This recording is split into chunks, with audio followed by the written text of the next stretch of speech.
तो भाई लोग, सिंघम अगेन का ट्रेलर आए हुए 72 घंटे बीते थे कि तभी अचानक आज एक और धमाका हो गया, और जिसका हमको बिल्कुल भी अंदाजा नहीं था, क्योंकि इन दोनों मूवी का ट्रेलर मोस्ट एंटिसिपेटेड मूवी के ट्रेलर में से कहीं एक था। जी हाँ, हम बात कर रहे हैं भूल भुलैया 3 के ट्रेलर की, जो अभी कुछ ही घंटों पहले रिलीज किया गया, और ट्रेलर देखकर ऐसा लग रहा है कि जैसे नए पैकेट में किसी को पुराना माल दे दिया गया हो। ट्रेलर लगभग 3 मिनट 51 सेकंड का है, जिसे देखकर ऐसा लगता है कि बॉलीवुड मूवी के ट्रेलरों की लंबाई फ्यूचर में कहीं ना कहीं 4 से लेकर 5 मिनट तक होने वाली है, जिसे आप एक शॉर्ट मूवी भी कह सकते हैं। क्योंकि ट्रेलर को देखने के बाद आपको कभी ये महसूस नहीं होगा कि आगे कुछ और देखना बाकी भी है, क्योंकि सिंघम अगेन के ट्रेलर को देखने के बाद मूवी की स्टोरी कहीं ना कहीं पूरी तरह से लोगों के सामने आ जाती है। इसी तरह से कार्तिक आर्यन के भूल भुलैया 3 का ट्रेलर देखने के बाद भी कहीं ना कहीं इस मूवी की स्टोरी भी पूरी तरह से लोगों के सामने आती हुई दिखाई देती है, जो कि भूल भुलैया 2 और भूल भुलैया 1 से रिलेटेड होने वाली है। क्योंकि भूल भुलैया 3 मूवी में स्टोरी भी कहीं ना कहीं एक पुराने राजमहल में घूमती हुई दिखाई देती है, जो कि कई वर्षों से बंद पड़ा हुआ है। तो अब उस महल को कार्तिक आर्यन यानी कि रूह बाबा, जिन्हें की भूतों से डर नहीं लगता, उसे खोलने के लिए आगे बढ़ते हुए दिखाई देते हैं। क्योंकि ट्रेलर के पोस्टर में भी एक ऐसा दरवाजा दिखाया जाता है जिसे कुछ मंत्रों के साथ कई सौ सालों से बंद किया गया है, क्योंकि उस दरवाजे के पीछे कुछ ऐसा है जिसका बाहर आना यानी कि मौत को दावत देना है। भूल भुलैया 3 के ट्रेलर में आधे से ज्यादा ट्रेलर में वही घिसी पिटी पुरानी स्टोरी दिखाई जाती है। यहाँ तक कि ट्रेलर में दिखाए गए डायलॉग्स भी कहीं ना कहीं भूल भुलैया 2 से कॉपी दिखाई देते हैं। लेकिन आधे ट्रेलर के बाद कहीं ना कहीं थोड़ा बहुत डर महसूस होने लगता है, क्योंकि इस बार ट्रेलर में आपको 2 मंजुलिका दिखाई देने वाली हैं। ट्रेलर में आपको हॉरर म्यूजिक का एक अलग ही अंदाज सुनाई देगा, जिससे आपको डर भी लगेगा और मजा भी आएगा, क्योंकि इसके बिना हॉरर मूवी का कोई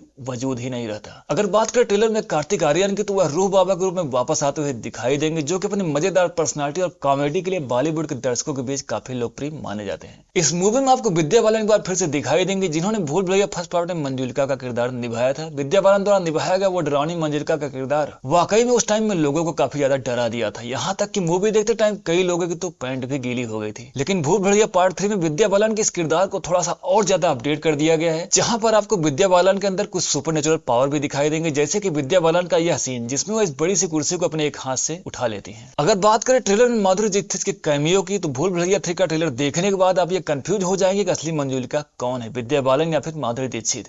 तो अनीस बज्मी की मूवी में कहीं ना कहीं यह खासियत होती है कि दर्शक हमेशा जो देखते हैं वह सच्चाई नहीं होती, बल्कि सच तो कुछ और ही होता है। ट्रेलर के बीच में थोड़ा थोड़ा टिप्पी डिमरी की भी झलक कार्तिक आर्यन के साथ रोमांस करते हुए दिख जाती है। मुझे तो ट्रेलर देखकर ऐसा लगता है कि इस मूवी में भी तृप्ति डिमरी को केवल एनिमल मूवी की तरह रोमांस करने के लिए ही रखा गया है, और इससे ज्यादा उम्मीद भी क्या कर सकते हैं। भूल भुलैया 3 हॉरर कॉमेडी फ्रेंचाइजी की मोस्ट पॉपुलर मूवी होने वाली है, जिसने हमेशा से दर्शकों का भरपूर एंटरटेनमेंट करने के साथ उनके दिलों पर भी राज किया है। अगर बात करें मूवी में बैकग्राउंड म्यूजिक की, तो ट्रेलर देखकर ऐसा लगता है कि मूवी में एक स्ट्रॉन्ग म्यूजिकल ड्रामा होने वाला है, जिस पर ध्यान देना बहुत ही जरूरी होगा। हाँ, अगर मूवी के सभी कास्ट की बात की जाए तो इसमें कार्तिक आर्यन, विद्या बालन, माधुरी दीक्षित, टिप्टी डिमरी, विजय राज, राजपाल यादव, संजय मिश्रा, अश्विनी कलशेखर और कई छोटे कलाकार नजर आने वाले हैं। अब यह देखना है कि भूल भुलैया 3 इस दिवाली पर यानी कि 1 नवंबर को क्या कमाल कर पाती है। तो कैसा लगा भूल भुलैया 3 का ट्रेलर, कमेंट में जरूर बताइएगा।